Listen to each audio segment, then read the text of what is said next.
So, I'm kind of obsessed with the opening sequence in Revenge of the Sith, and not just because it was the best level in LEGO Star Wars. You see, while there are moments throughout the saga that could easily go toe-to-toe with this one, the rescue over Coruscant is, in my opinion, the strongest opening in all of Star Wars, and it just might be one of the best beginnings ever put to film. But why is that? Well, it all comes down to three main elements: structure, character, and foreshadowing. Starting with structure, you've probably heard that stories, especially ones on the big screen, often can be broken into 3 acts, which is a fancy way of saying a beginning, middle, and end. What you might not know is that this act structure can be applied to individual portions of a film as well. The rescue of Chancellor Palpatine, for instance, rigidly follows this same progression. So let's break it down. Act 1 is the space battle over Coruscant. It starts with an insanely awesome long take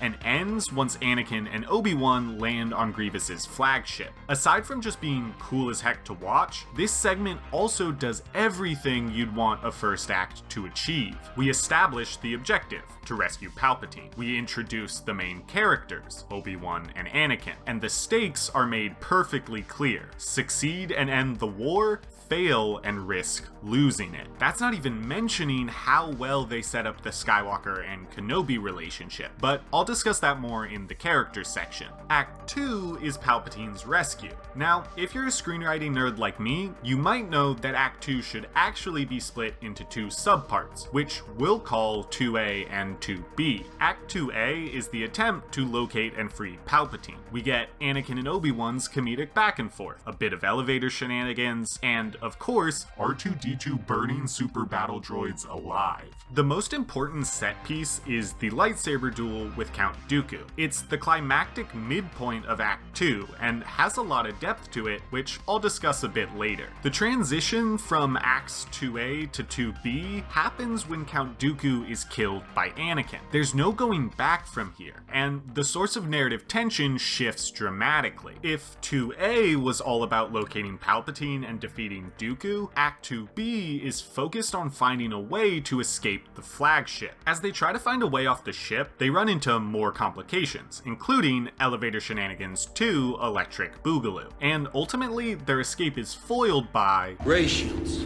They're then taken captive by General Grievous, which serves as a perfect end of Act 2 low point for the sequence. Any good story needs a beat where it seems like all hope is lost, and for a moment it really feels like Obi-Wan, Anakin, and Palpatine might just be out of luck. But this isn't Order 66, which means the Jedi aren't about to go out looking like a bunch of chumps. In a stunning reversal, Obi-Wan makes quick work of the Magna Guards, while Anakin protects the Chancellor. This kicks off Act 3, which has both the fastest pace and highest stakes. Grievous runs away like the coward he is, leaving our heroes with half a ship and a highly populated planet getting closer and closer as they plummet towards the surface. Luckily, Anakin is the best star pilot in the galaxy, and they're able to make another happy landing. That perfect amount of sass from Ewan McGregor serves as a wonderful denouement for the sequence, and allows the audience to rest easy as the tension felt throughout the entire opening is finally released. Because the sequence commits to following its own 3-act structure, the momentum never lets up. It's why anytime this sequence is on TV, I cannot stop watching until it's over. It functions as its own contained story, and mirrors a lot of what makes the best episodes of the Clone Wars so great. But structure alone isn't enough to make a great opening. That's where character comes into play. Aside from Last Jedi, there tends to be a decent time jump from one film to the next, so a lot of growth and change winds up happening off screen. The opening to Revenge of the Sith, however, elegantly reintroduces us to the main duo from the last movie. Compared to Attack of the Clones, Anakin and Obi-Wan are on much more even footing now. Not just in terms of their power, but with regards to their relationship as a whole. They've gone from master and apprentice to brothers in arms. Sure, Obi-Wan still has a lot to teach Anakin, but his apprentice teaches him a great deal as well. One moment I particularly love is when Anakin gets real defensive on behalf of R2, to which Obi-Wan simply responds, I didn't say anything. Obviously, he doesn't have to say anything, because these two know each other so well.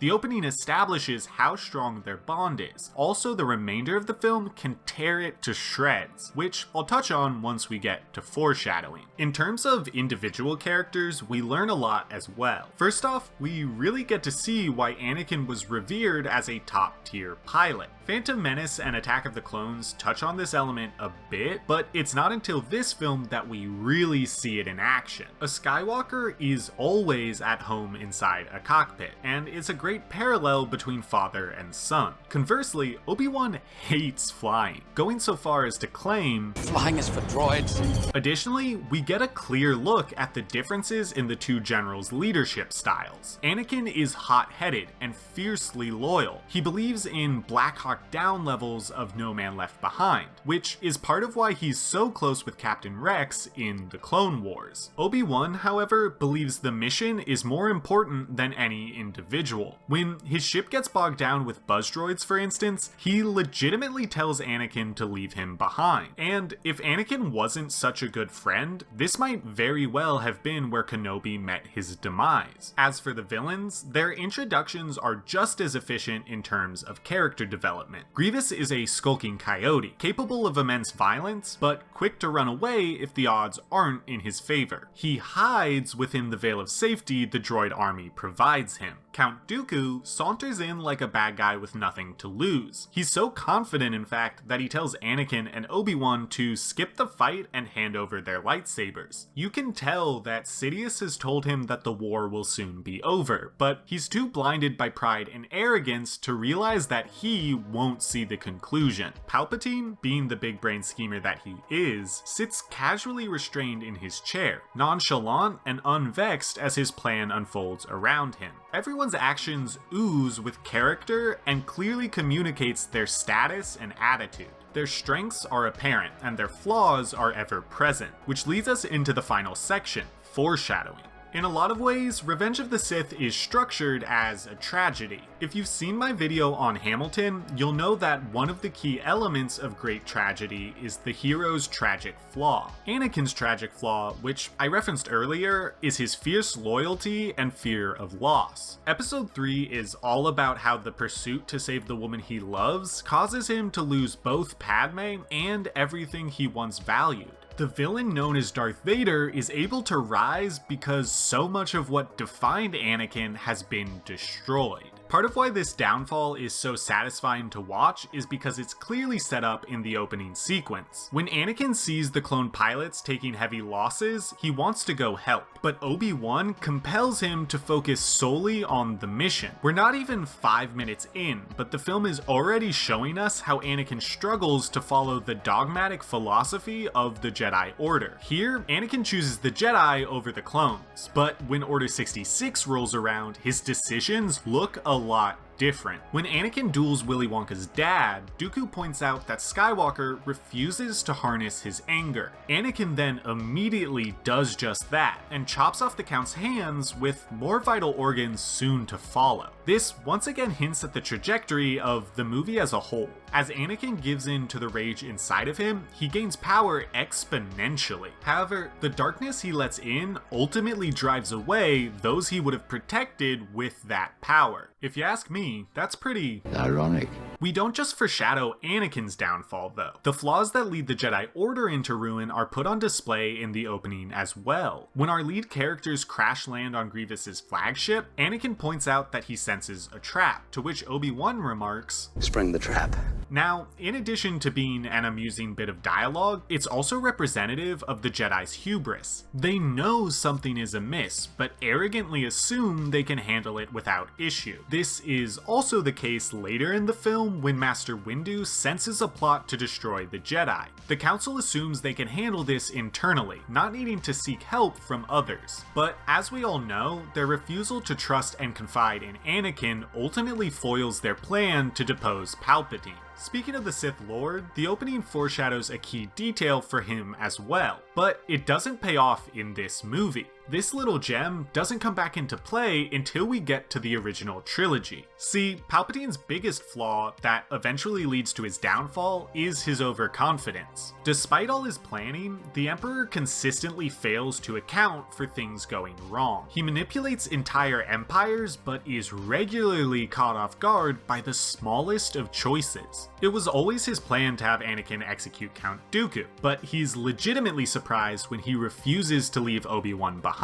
And when the flagship splits in half, Palpatine is seriously worried that his decades-long scheme is about to end with him dying in a plane crash. This same arrogance is why he can build a Death Star, but not protect it from a farm boy that just discovered religion. More importantly, this is why his ingenious trap to destroy the rebellion once and for all is foiled by a bunch of killer teddy bears. Tyrants consumed by hubris will always be defeated by the underdog.